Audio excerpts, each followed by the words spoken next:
నిండు పున్నమి లాంటి రాష్ట్రాన్ని అమావాస్య చీకట్లు కమ్ముకున్నాయి. ఆడపిల్లలు అర్ధరాత్రి స్వేచ్ఛగా బయటకు తిరిగే ఈ దేశంలో ఒక్క ఆంధ్రప్రదేశ్ మాత్రం ఎటుపోతోంది?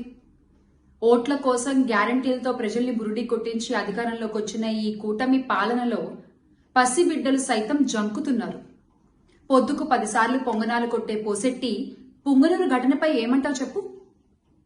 అన్నయ్య అన్నావంటే ఎదురవనా అంటూ ప్రచారాల సమయంలో సినిమా డైలాగులు కొట్టి అధికారంలోకి వచ్చిన ఇప్పటి నాయకులు జరుగుతున్న అఘాయిత్యాలపై, అత్యాచారాలపై నోరు మెదపరేం సామి?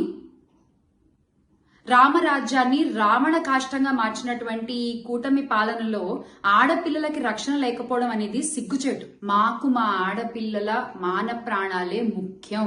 బాబుగారు, మీ సొంత జిల్లాలో ఇంత జరిగితే, ఇంత ఘోరం జరిగితే, ఇంత అఘాయిత్యం జరిగితే మీకేం అనిపించట్లేదా అండి?